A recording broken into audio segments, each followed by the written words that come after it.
रविवार पाठशाला में आपका स्वागत है। चार्ल्स बुकोवस्की जो जर्मनी और अमेरिकन कवि, लेखक, उपन्यासकार रहे, के विचारों से अवगत होंगे और रविवार पाठशाला में पुस्तकों से में आप रूबरू होंगे। थिंक अगेन विचार पर हम एक बार फिर से विचार करेंगे। पहले जान लें कि चार्ल्स बुकोवस्की जब ये कहते हैं कि कलाकार कठिन बात को बेहद सरलता से कहता है, और इसी कारण से इनके बारे में कहा जाता है कि आप कवि रहे, उपन्यासकार रहे, लघु कथा लेखक थे और आपने अनोखे लेखन के कारण आपने एक जगह बनाई थी। आपका अंदाज था लिखने का, शैली का और सच्चाई बयां करने का। सच्चाई से भरे हुए विचारों के लिए आप जाने जाते थे। शायद यही कारण है कि वो तभी ये कह सके कि कलाकार कठिन बात को भी बेहद सरलता से कह सकता है, जबकि पंडित, बुद्धिजीवी सरल बात को भी जटिल बना करके पेश करता है। कलाकार वह होता है जो कठिन बात को भी सरल बना करके। हम चार्ल्स बुकोवस्की की और अन्य बातों पर गौर करते हैं जो बड़ी चौंकाने वाली है। वो कह देते हैं, कुछ लोग कभी पागल नहीं होते। बड़े आश्चर्य की बात है, हम चौंक पड़ेंगे। वो कहते हैं कुछ लोग कभी पागल नहीं होते। सोचता हूँ कितनी डरावनी ज़िंदगी जीते होंगे वो जो कभी पागल नहीं होते। ये कहने का मकसद सीधे सीधे अभिधा में नहीं है, ये व्यंजना में कह रहे हैं कि ऐसे दौर ज़िंदगी में आते हैं जब तनाव भरी ज़िंदगी होती है और कभी कभार महसूस होता है कि मैं कितना गलत हूँ, कितना नासमझ हूँ, कितना मूर्ख हूँ। ये एहसास जिसको होता है, इतना निम्नतम, आप बहुत सर्वश्रेष्ठ नहीं हो, आप परफेक्ट नहीं हो, लेकिन जो सोचते हैं वो परफेक्ट है, वो निहायत मूर्खतापूर्ण ज़िंदगी जीते हैं। इसलिए पागल कहलाना और पागल हो जाना ये चिंता का विषय नहीं है, बल्कि वो चिंता, फिर याद दिलाता हूँ, कुछ लोग कभी पागल नहीं होते। मैं सोचता हूँ कि वे कैसी डरावनी ज़िंदगी जीते हैं, कितने डर में जीते हैं, कितने अहम में जीते हैं, और फिर यकाएक राजनीति की तरफ लौटते हुए राजनीति पर करारी टिप्पणी करते हैं। कहते हैं लोकतंत्र और तानाशाही में थोड़ा सा फ़र्क होता है। क्या फ़र्क होता है? बस इतना सा कि लोकतंत्र में आप पहले वोट देते हैं और बाद में आदेश मानते हैं। तानाशाही में इतना होता है कि आपको वोट करने का समय भी बर्बाद नहीं करना पड़ता। इससे अंदाज़ा लगाइए कि जिसे आप लोकतंत्र कहते हैं, जनता में ताकत कहते हैं, आपके वोट देने के बाद वो ताकत एक नया तानाशाह पैदा कर देती है। और अगर वो भारी बहुमत से जीता है तो निश्चित तौर पर भारत एक दशक से उसी तानाशाह की ज़िंदगी में, जीवन में, देश में देख पा रहा है कि तानाशाह लोकतंत्र में भी होते हैं। ये चार्ल्स बुकोवस्की आज नहीं कह रहे हैं। इनका जन्म 1920 में हुआ, 1994 में इनकी मृत्यु हो गई थी। यानी ये आज से 30-40 साल पहले इस बात को कह चुके थे, लोकतंत्र भी तानाशाह को आने से नहीं रोक सकता। फिर बात वो कहते हैं वापस, प्रतिभा जिसे कहते हैं, शायद वह क्षमता है जिससे किसी गहरी बात को बेहद साधारण ढंग से कहा जा सकता है। अगर प्रतिभा है तो आप किसी गहरी बात को बहुत ही सरल तरीके से, सहज तरीके से, सामान्यतः उदाहरण दे करके बता सके तो आपको प्रतिभावान कहा जा सकता है। प्रतिभा में वो क्षमता होती है। फिर वो लेखक के बतौर कहते हैं, एक लेखक के रूप में मैं शब्दों में वही चीज़ें उतारता हूँ जो देखता हूँ। यानी कई सुनी नहीं, जो आँखों देखी है, खुद के अनुभव की गई बात है, लेखक वो बात उतारता है, कल्पना में नहीं। स्वप्न देखा और उसी को उतार दिया, वो चीज़ नहीं। फिर उनसे पूछा गया कि आप में क्या विशेष है, क्या हुनर रखते हैं आप? तब पता चला, वो कहते हैं कि मेरे पास कोई विशेष हुनर या पेशा नहीं है। मैं ज़िंदा कैसे हूँ, किसी जादू का ही असर लगता है। मेरे पास तो ऐसा हुनर नहीं है जिसे मैं जी सकूँ, और ऐसा पेशा भी नहीं है, फिर किसी जादू का ही असर लगता है कि मैं जिंदा हूँ। और अगली बात है, किसी ने मुझसे पूछा तुम्हारे जीवन का सिद्धांत क्या है? इस पर कितनी सरलता से वो कहते हैं, मैंने कहा कोशिश मत करो। मैं भी कोशिश नहीं करता, बस टाइप करता हूँ। अपने लेखन कर्म पर कह रहे हैं कि मैं से कोशिश करके कुछ नहीं लिखता, बल्कि टाइप करने लगता हूँ और विचार आते जाते सरलता से, सहजता से। यानी कोशिश करके न वो जीते हैं न लिखते हैं। कितना सहज सरल जीवन होता है। और लेखक के बतौर चार्ल्स बुकोवस्की ये बात कहते हैं। अब हम लौटते हैं हमारे दूसरे मुद्दे पर। रविवार पाठशाला मोटिवेशनल में थिंक अगेन करके 2-3 पुस्तकें हमारे सामने हैं, जिसके तहत विचार थिंक अगेन, अपने विचारों को बदलने की ताकत रखें। आप ऐसा नहीं है कि विचारों के भी बंधक हो जाएं, विचारों के भी गुलाम हो जाएं। अगर आप अपने विचारों के भी बंधक है तो आप भी गुलाम हैं। इसलिए कहा जाता है कि ज़रूरत पड़ने पर, समय बदलने पर, भूगोल बदलने पर, यानी समय के साथ आप अपने विचारों को भी बदल सकते हैं। रिजिड नहीं हो सकते, ज़िद्दी नहीं हो सकते। अपने विचारों को बदलने की ताकत भी हमें होनी चाहिए।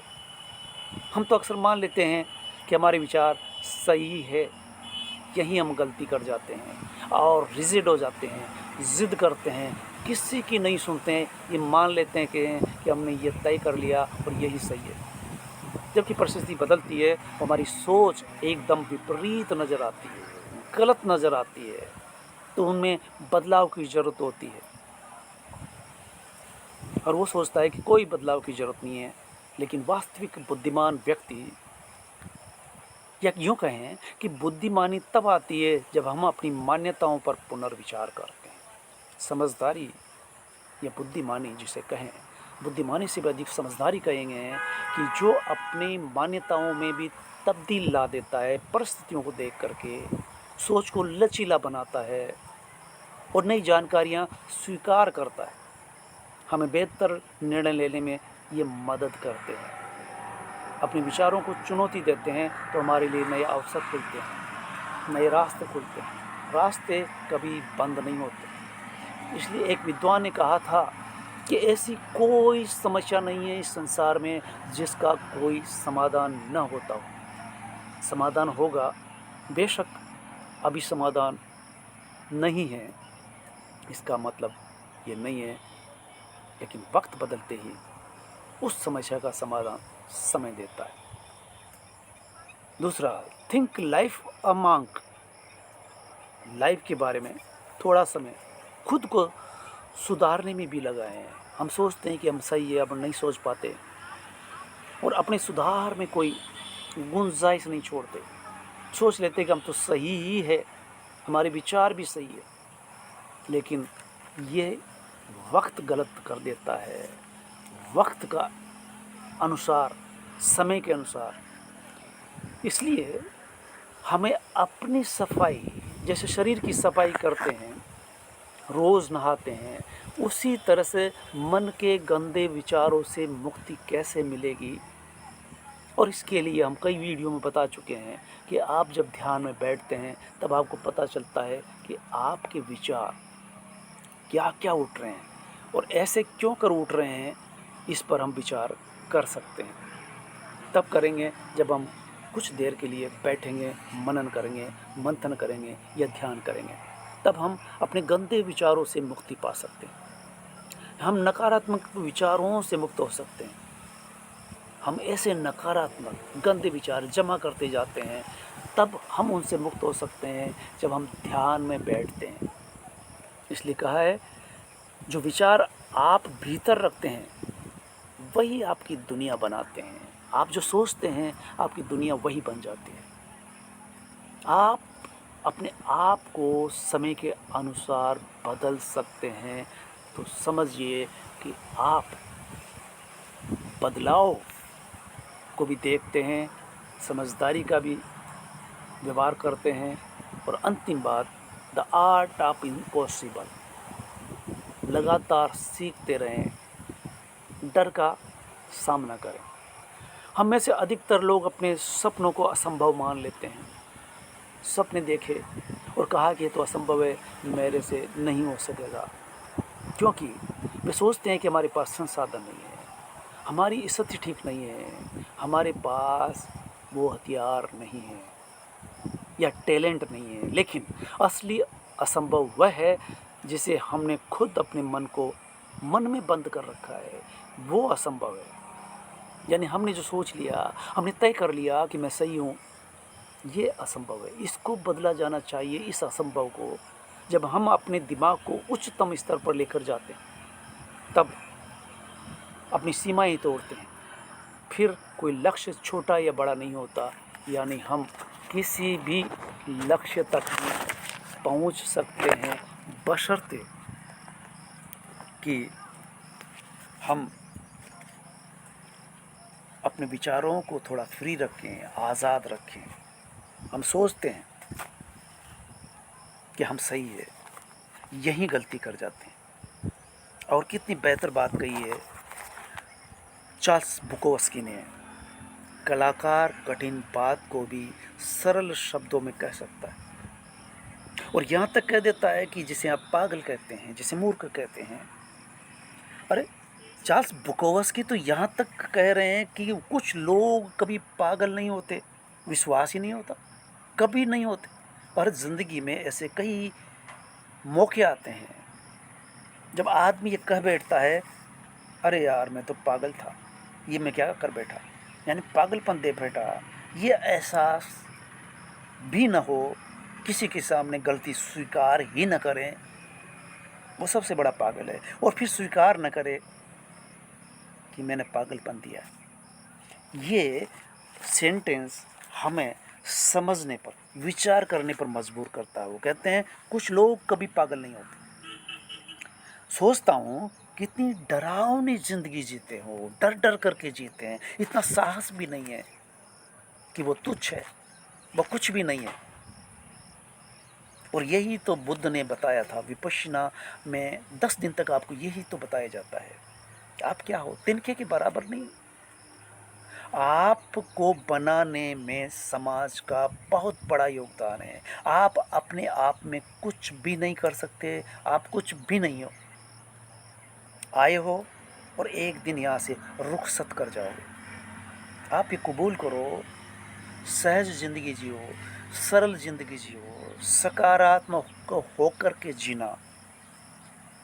और जब चार्ल्स बुकोवस्की ये बात कह देते हैं कि मेरे पास कोई हुनर नहीं है, जबकि आप अमेरिका में रहे, जर्मन में रहे, कभी कविता की उपन्यास लिखे, लघु कथा लिखी और अपने अनोखे लेखन के लिए मशहूर भी हुए।